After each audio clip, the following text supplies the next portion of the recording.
বাবা বলে গেল আর কোনোদিন গান করো না, কেন বলে গেল সেই কথাটি বলে গেল না। ওয়েল, আশিক তো অ্যাকচুয়ালি শামীম। ভালো আছি, ভালো আছি। দেশের বাইরে থাকি। আমি ওখানে আছি 11 বছর ধরে। আমি ওখানকার নাগরিক এখন। আমার সহ পরিবার, ছেলে মেয়ে সবাই ওখানে। আর আমি ওখানে যেখানে করছি, আমি অ্যাকচুয়ালি একটা ফ্র্যাঞ্চাইজ, একটা কর্পোরেট গ্যাস স্টেশনের ম্যানেজার হয়ে কাজ করছি বর্তমানে। এটা আমার আমেরিকার পেশা। বাংলাদেশে আমার আসা হয় 2014 থেকেই। প্রতি বছর একবার দুবার করে আমি আসি। আসার কারণটা হচ্ছে আমি বেসিক্যালি আমার ব্যাকগ্রাউন্ড হচ্ছে সোশ্যাল কমপ্লায়েন্স, লিড অডিটর, আমি কনসালটেন্ট। তো আমি অডিট করি ফ্যাক্টরি।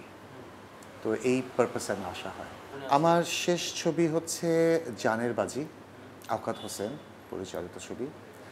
এটা সম্ভবত ইয়ারটা মনে পড়ছে না, তবে 95 এরকম কিছু একটা হবে। এটা কুমার শানুর ভয়েস ছিল এবং একই ছবিতে বাপ্পি লাহিড়ীরও একটা গান ছিল, উদিত নারায়ণের গান ছিল জানের বাজিতে। তো আওকাত হোসেনের বেসিক্যালি দেখা যায় ওর সবকটা ছবি বাইরের বম্বের ভোকাল দিয়ে করা হয়। অনুভূতিগুলো একটু অন্যরকম। তখন বয়সটাও অনেক কম ছিল,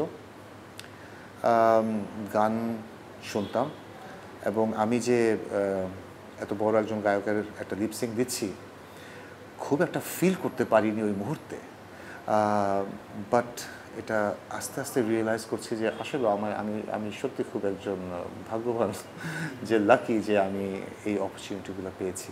আমার শুরুটাই শিশু শিল্পী থেকে, ছোটোবেলা থেকে। প্রায় 30-35টার মতো ছবি হবে আমার। এর মধ্যে উল্লেখযোগ্য হচ্ছে জন্ম থেকে জ্বলছি, নান্টু ঘটক, সাক্ষী। তো একটা পর্যায়ে টিন হবার পর তখন দেখা যায় আমার শেষ ছবি ছিল রঙিন রূপবান। এরপরে আমি মুভি থেকে একটা ব্রেকে চলে যাই। তখনই আমার মিউজিকটা বেশ চর্চা শুরু হয়। আর আশিক প্রিয়াটা হচ্ছে আওকাত হোসেনের ছবি। যেহেতু আওকাত হোসেনের ছবি আমি ছোটোবেলা একটা করেছিলাম সাক্ষী, তো আশিক প্রিয়াটা ওনার থেকেই আসা। তো তারপরে আমি ছবি করি জানের বাজি। এরপর আমি আর কন্টিনিউ করতে পারিনি। তারপরেও অনেক স্মৃতি আছে।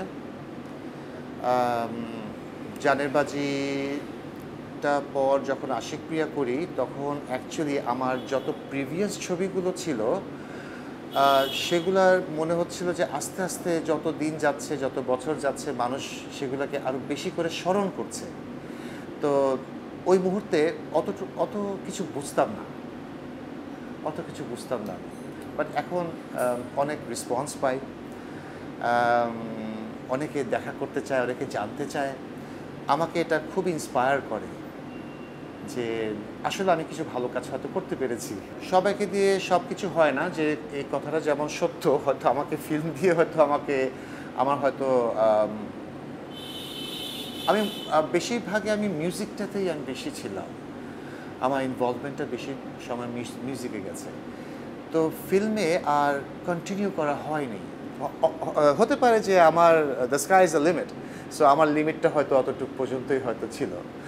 সো আমি আর এরপরে আর এগোইনি। আমার ফ্যামিলিতে কেউ মুভিতে ছিলেন না। আমার বাবা যতটুকু আমার শোনা আর কি, যে আমার বাবা পাকিস্তান পিরিয়ড সময়ে কিছু ছবিতে প্রডিউস করেছিলেন এবং সেখান থেকে মমতাজ আঙ্কেল, উনিও মারা গেছেন। আরও এরকম বেশ কিছু ডিরেক্টরস ছিলেন যারা আমার আব্বার ফ্রেন্ড ছিল। হয়তো সেখান থেকে আমাকে ফিল্মে টানা ছোটোবেলায়। আর আমার আব্বা আম্মা ওরা যদিও এই মিডিয়াতে ছিলেন না, তবে তারা গান খুব ভালোবাসতেন, ছবি দেখতে পছন্দ করতেন। তাদের মধ্যে একটা চর্চা ছিল সংস্কৃতির। হয়তো সেখান থেকে আমার এত দূর আসা। আর এখনকার যে যুগে যে ছবিগুলো হচ্ছে আমার কাছে ভালো লাগে, খুবই ভালো লাগে দেখতে। হয়তো পুরোটা পারি না সময়ের অভাবে। আমার ছেলেরা দেখে, মাঝে মাঝে তারা আমাকে বলে, বাবা তুমি করো না কেন? আমি বলি যে বাবা আমি যদি করি তাহলে তোমাদের কাছে কে থাকবে, তখন তো আমি অন্যরকম ব্যস্ত হয়ে যাব। So I am already full loaded with a lot of stress. সংসার, কাজ, আমি প্রচণ্ড ট্রাভেল করতে হয় আমাকে। আমাকে ইউএস থেকেও আমাকে অন্যান্য দেশেও যেতে হয় ফর দ্য অডিট। তো সময় কতটুকু দিতে পারবো না আমি জানি না। তবে আমি অনেকের অভিনয় খুবই ভালো লাগে এবং নাম বলতে চাচ্ছি না, যেহেতু অনেকে আছে, এখন জেনারেশন চেঞ্জ হয়ে গেছে, অনেকে নতুন নতুন দেখছি আসছে। তো এই সুযোগগুলো আমাদের ওই সময় ছিল না। যদি হয়তো পেতাম এই টেকনোলজিসগুলো, মেবি আমার লাইফটা হয়তো একটু ডিফারেন্ট ওয়েতে হতো। Maybe not. তো আমি সবাইকে শুভেচ্ছা দিচ্ছি এবং থ্যাংক ইউ জানাচ্ছি যে এখনও সুন্দর একটা পরিবেশ ফিল্মের আছে। যদিও আমরা এফডিসি হারিয়েছি, এফডিসি নেই, সবই আসে আমার কানে কম বেশি খবরাখবর। তা আমি আশা করব যেন আমরা যেন আবার সেরকম মুহূর্ত, সোনালি দিনগুলো ফিরে যেতে না পারলেও ওটাকে যেন না ভুলি। জেনারেশন যারা আসছে তারা যেন না ভুলে, এটা সবচেয়ে বেশি প্রয়োজন।